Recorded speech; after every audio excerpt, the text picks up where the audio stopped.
Hola chicos, soy la señora Fer de Biblioteca. ¿Se acuerdan que la semana pasada vimos el cuento La gran fábrica de las palabras de Agnès de Lestrade? Bueno, si se quedaron con ganas de seguir escuchando cuentos en otros formatos, hoy les traigo Irulana y el Ogronte de Graciela Montes, en su formato de cuento sonorizado, cuento audiovisual y audiolibro. Espero que lo disfruten.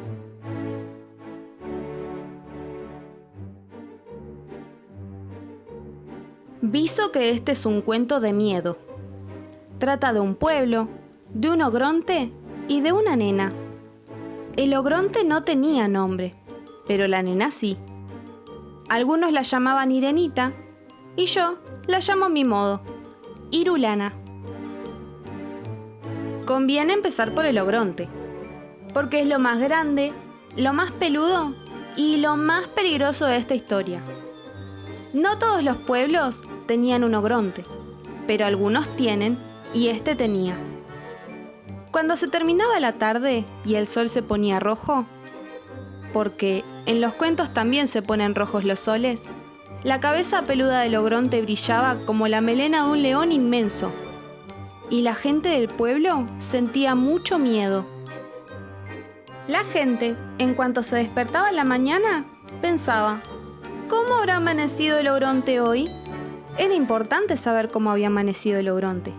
Por ejemplo, si el ogronte estaba resfriado, había que reforzar las puertas y las ventanas para que no se abrieran de golpe con los estornudos. Y no se podía sacar a pasear a los perros demasiado chiquitos porque podían rodar calle abajo y volarse hasta la orilla del río.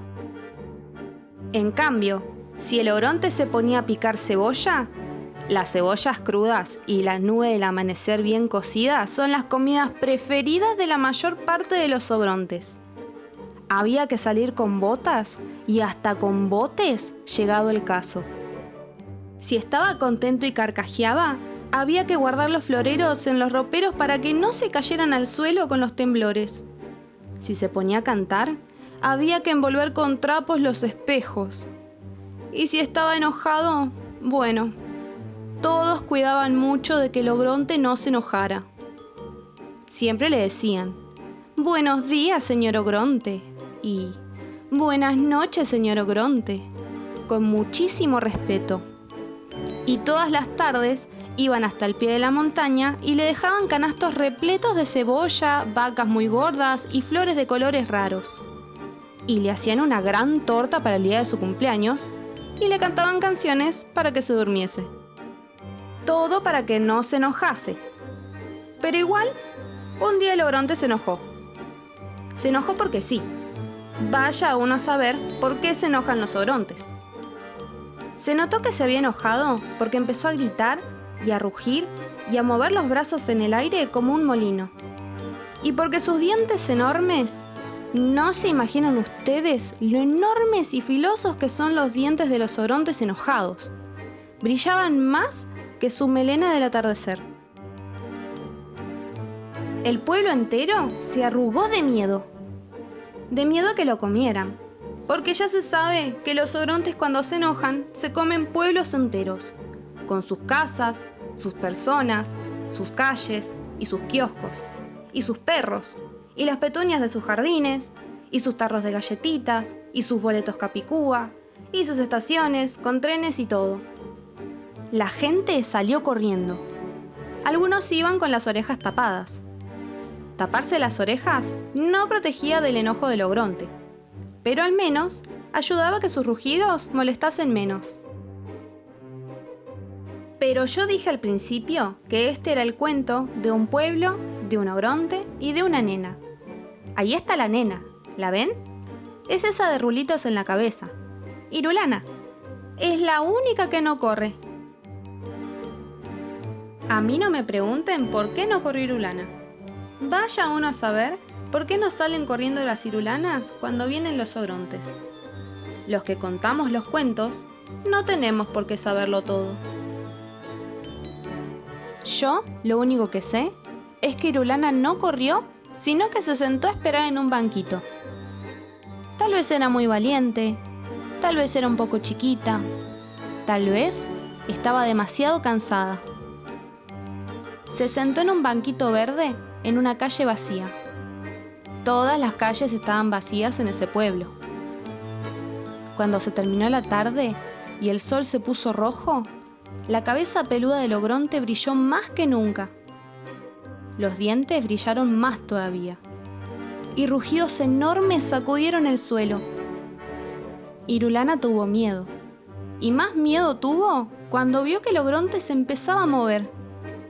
«Ahora viene y se come al pueblo», pensó Irulana. Y, efectivamente, no se olviden que yo avisé que este era un cuento de miedo. En cuanto llegó la tarde, el ogronte empezó a comerse al pueblo.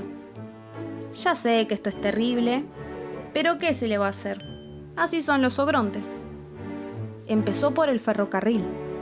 Enroscaba las vías con un dedo y después las sorbía como si fueran tallarines. Masticaba las casas como si fueran turrón. Y de tanto en tanto les daba un mordisquito a 2 o 3 árboles que había arrancado de raíz y que llevaba como un manojo de apio en la mano. Miren, acá la dibujante se asustó tanto que dejó el dibujo sin terminar y salió corriendo. Fue haciendo arrolladitos con las calles y se las masticó despacio. La plaza la dobló en 4 como un panqueque y se la comió con gusto. Seguramente era dulce. Si alguna petunia se le escapaba de la boca, la empujaba con el dedo hacia adentro. Y comió, se lo comió todo. Tengan en cuenta que los ogrontes son muy grandes y este era un pueblo chico. Bueno, ahora el que se achicó es el cuento, porque empezó con un pueblo, una nena y un ogronte. Y ahora ya no hay más pueblo. No hay nada más que una nena y un ogronte. Y nada, pero nada más. Nada de nada. Ni un arbolito, ni una petunia, ni un vestidito de muñeca, ni un colador de té, ni una polilla, ni la pelusa de un bolsillo. Nada más que Irulana en su banquito y un ogronte enorme que, aunque ustedes no lo vean porque el dibujo se termina antes, está bostezando. Está bostezando porque ese ogronte, siempre que se comía un pueblo entero, le venía el sueño. Pero Irulana no sabe que el ogronte bosteza. Tiene tanto miedo que cerró los ojos. El ogronte da 1, 2, 3 pasos más. Y los pasos de los ogrontes llevan muy lejos. Y justo cuando está por descubrir la Irulana en su banquito, se queda dormido. Acá en esta página está todo un poco movido porque el ogronte se quedó dormido de golpe y cayó al suelo haciendo mucho ruido. Ahí fue cuando Irulana abrió los ojos y lo vio. Parecía una montaña, pero seguramente era un ogronte, porque las montañas no usan botas lustrosas ni cinturones de cuero. Y roncaba además, como solo roncan los ogrontes. Irulana era valiente, pero también era chiquita y se sentía sola. Cualquiera se sentiría solo en el lugar de Irulana. No tenía nada en el mundo, nada más que un ogronte dormido y un banquito verde. Y eso no es nada, es muy poquito. Sobre todo cuando el aire se pone negro y se viene la noche oscura.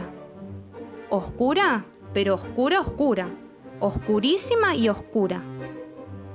La luna no había salido todavía y las estrellas estaban demasiado lejos. Esta página de acá está toda oscura y toda vacía.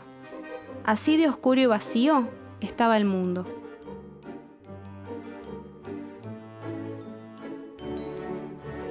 Entonces Irulana se puso de pie en su banquito, que, como estaba tan negro todo, ni siquiera era un banquito verde, y gritó bien pero bien fuerte, lo más fuerte que pudo gritar: ¡Irulana! Eso gritó, una sola vez. Y aunque Irulana tenía una voz chiquita, el nombre resonó muy fuerte en medio del oscuro.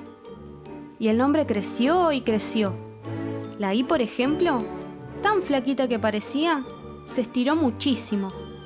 No se quebró, porque era una I muy fuerte. Y se convirtió en un hilo largo y fino que se enroscó alrededor del ogronte. De la cabeza del ogronte, de los pies del ogronte, de las manos del ogronte, de la panza inmensa donde estaba todo el pueblo. Y la R se quedó sola en el aire, rugiendo de rabia. Porque las R's rugen muy bien, mejor que nadie. Y la U se hundió en la tierra y cavó un pozo profundo, el más profundo del mundo. Y entonces la R, que rugía como una mariposa furiosa, hizo rodar al ogronte hasta el fondo de la tierra. En una de esas ustedes ponen cara de no puede ser, y se ríen, y dicen que una palabra no puede hacer esas cosas. Y yo digo que sí puede. Prueben si no, de decir una palabra importante, una sola, en medio de la noche oscura y al lado de un ogronte. La lana de Irulana se hizo un ovillo redondo y voló al cielo para tejer una luna. Hizo bien, porque entre una lana y una luna no hay tanta diferencia. Entonces la noche se iluminó. Aquí está, toda iluminada. Ahora sí se puede ver bien lo que pasa en este cuento. Hay un ogronte enterrado en un pozo muy profundo. Tan profundo que casi ni se ve que lo ataron como un matambre. Y hay una nena chiquita que mira la luna llena desde arriba de un banquito. Parece que no hubiera nada más. Pero si miran bien, allá lejos, en el fondo de la hoja, hay un montón de gente que vuelve. Si acercan la oreja al papel, tal vez oigan la música. Traen guitarras, violines y panderetas. Vienen a fundar un pueblo. Y este cuento se termina más o menos como empieza. Había una vez un pueblo y una nena. Ogronte, en cambio, no había. Algunos pueblos tienen ogronte, pero este no tenía. Es un cuento un poco igual y un poco diferente. Eso sí, seguro que no es de miedo.